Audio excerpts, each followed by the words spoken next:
Dia, Dani, Sakamoto, Josias. Olha, nós estamos aqui numa sessão muito quente aqui do Congresso Nacional. Daqui a pouco eu vou falar. E, na verdade, o que a gente está vendo é um grande acordão. Um acordão entre bolsonaristas e Centrão, fazendo duas coisas. Blindagem das investigações, enterrando qualquer possibilidade da CPMI do Master. E o outro, livrar a cara de Jair Bolsonaro e dos generais golpistas. Por isso, a sabatina do Messias foi marcada num dia e essa votação no outro dia. Em relação ao Messias, deixa eu falar uma coisa para vocês. O papel dos senadores, o Senado tem o direito de rejeitar, mas em cima de dois critérios: reputação ilibada e notável saber jurídico. É em cima disso. O presidente envia. O papel do Senado Federal é tomar uma decisão em cima desses pontos. O Messias não foi questionado por ninguém, ninguém questiona a sua capacidade jurídica, a sua reputação ilibada. Então, eu quero dizer uma coisa, isso faz parte de um movimento maior, de um grande acordão para paralisar as investigações. Vocês lembram que os bolsonaristas ficavam falando o tempo inteiro da CPMI do Master, não é isso? CPMI do Master, CPMI do Master.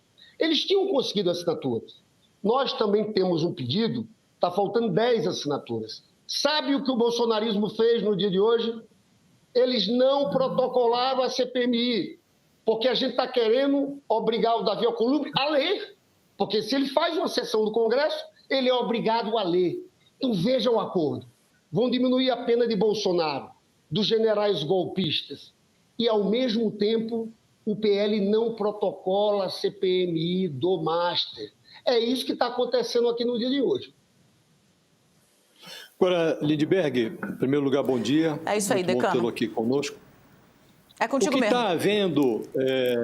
O que está havendo é uma... Porque a derrubada do nome do Messias é o que menos interessou ontem no Senado, né? O Messias fez lá uma sabatina convencional. Ele não é pior do que alguns ministros que lá estão no Supremo, né? E o que estava ali por trás era o desejo de impor uma derrota ao Lula. O bolsonarismo não tinha número para aquilo. Então, houve uma aliança do Davi Alcolumbre, as oligarquias ali do Centrão, para impor essa derrota ao Lula. Agora vem a dosimetria no dia seguinte, quer dizer, 2 pauladas em 48 horas. Parece óbvio que esses 2 episódios, eles jogam água no moinho do Flávio Bolsonaro. Existe uma percepção de que o Lula já não é o favorito, já não representa aquela perspectiva de poder.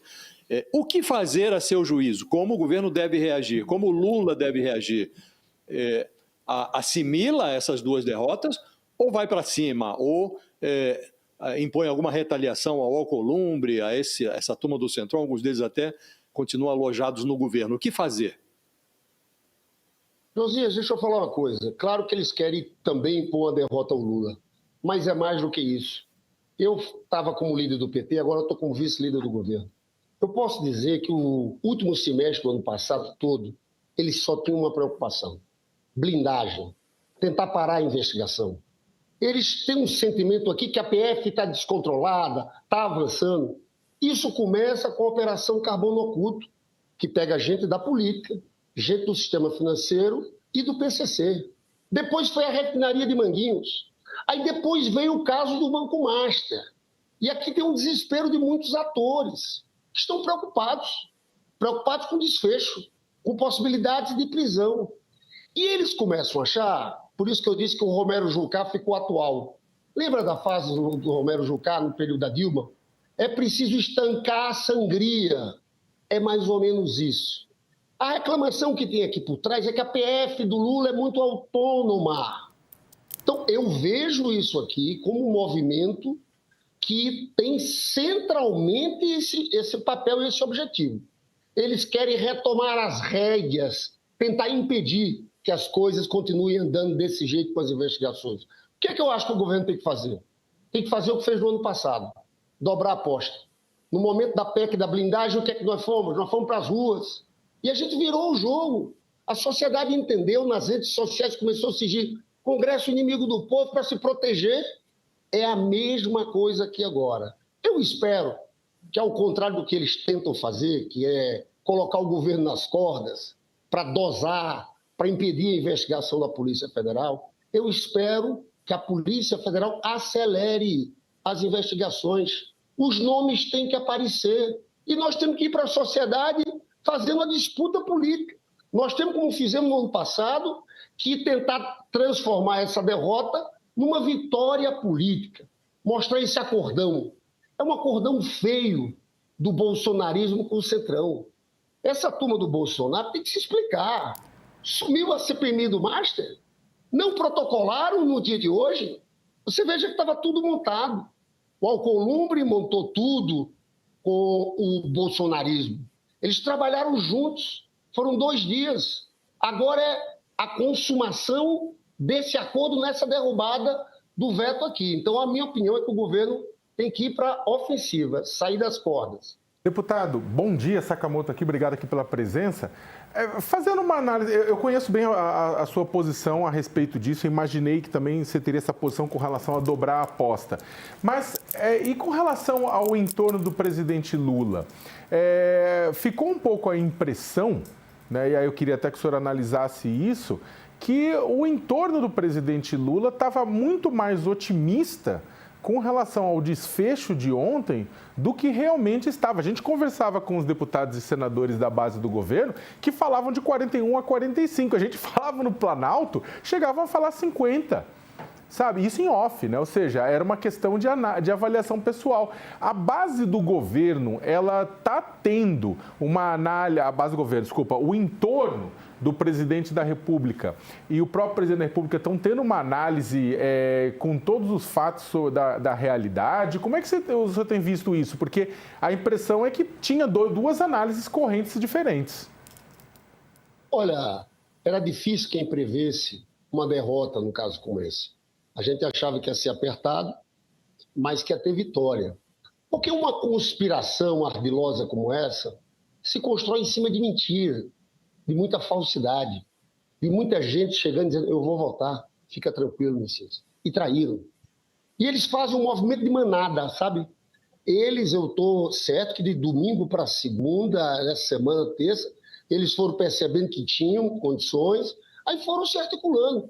Foi igual a votação, lembra a derrubada do IOF? Quando o Hugo Mota pautou de madrugada, Ciro Nogueira fez um... Então, na verdade, são os mesmos personagens que estão acuados por causa dessas investigações. Não tem o que fazer. Eu acho que a maior resposta a esse novo movimento de blindagem, como eu falei antes, é prosseguir nas investigações. E aqui nós vamos ficar no plenário. Você tem que ler coisa do CPMI do Macha. Estamos correndo atrás das últimas assinaturas, porque tem um requerimento nosso, da Luísa Helena e da Fernanda Melchiona, que estão faltando 8 assinaturas. A gente está se desdobrando aqui para tentar conseguir isso. Porque foi isso que teve por trás do acordão. Agora, Sakamoto, não é fácil fazer uma análise numa votação como essa, quando existe tanta mentira, tanto jogo encoberto, como foi o que aconteceu no dia de ontem. Aquele placar de 34 votos a favor do Messias, eu não vi ninguém falando nessa possibilidade. Eu preciso devolver o senhor para o plenário. A sua assessoria me explicou para a gente que a batalha está dura, mas eu não queria terminar antes de... O que acontece com pautas que são importantes, não digo para o governo, mas são importantes para o país, né? Por exemplo, o fim da escala 6x1 ganhou a rua. Conseguiu mobilizar, né, trabalhadores, é um debate que está acontecendo a despeito de toda a reação do que a gente chama aqui de setor produtivo, e muita gente briga comigo, fala, Daniela, setor produtivo é quem pega e bota a mão na massa. Patrão não costuma ser tão produtivo, mas vou me ater aqui a isso. O que acontece com essas pautas? Porque o governo, no fim das contas, descobriu, abro aspas, que não pode contar com a Câmara, onde depende de ajustes muito sensíveis sempre, quando precisa avançar com alguma coisa, e nem com o Senado. Ô Dani, você sabe que no ano passado eu acho que a gente estava no caminho certo. Era o caminho de falar para a sociedade, demarcando o campo, como a gente fez em vários momentos. Eu acho que deu uma certa refluída um pouco nessa linha, e a gente tem que retomar essa linha aqui. Tá? Eu acho que o grande debate agora, a gente ganha quando joga para a sociedade. Veja bem, você falou do 6 por 1. Eles estão insistindo no caminho da PEC. Só que o governo mandou um projeto de lei, que precisa de um quórum menor, com urgência constitucional. Dia 29 de maio, isso tranca a pauta. Eu estou convencido que essa turma vai tentar atrapalhar a votação dessa PEC 6 por 1. Valdemar da Costa Neto já disse isso. O objetivo era embromar, tentar jogar para depois das eleições. Então, eu acho que, ao mesmo tempo que a gente discute a PEC, a gente tem que ficar de olho no projeto do governo. Porque, trancando a pauta, a gente tem que dizer tem que votar, senão para tudo. E a gente mobiliza o país. Então, a tese que eu defendo internamente, dentro do governo, aqui no PT, é que a gente faça mais disputa política. Revele o que está por trás dos bastidores. Esse acordão de uma turma que tem medo de ser preso nas investigações do caso do Banco Master. Então, eu acho que agora é mais a política do ano passado, né? É acreditar incluindo o Alcolumbre, você inclui o Alcolumbre? Você inclui o Alcolumbre entre esses que têm medo de ser preso? Alcolumbre, inclui o PP, inclui a União Brasil. Eu acho que em algum momento teve gente com ilusão. E o candidato é Flávio Bolsonaro. Essa turma vai vir para o nosso lado? Não vai vir, porque eles não querem o Lula governando pelos interesses opostos aos interesses dele, mas principalmente pela postura da Polícia Federal, pela postura da Receita Federal do Fernando Haddad. Tudo começou, esse pânico, com aquela operação Carbono Oculto. E agora eles tentam dar esse desfecho no caso do Banco Master.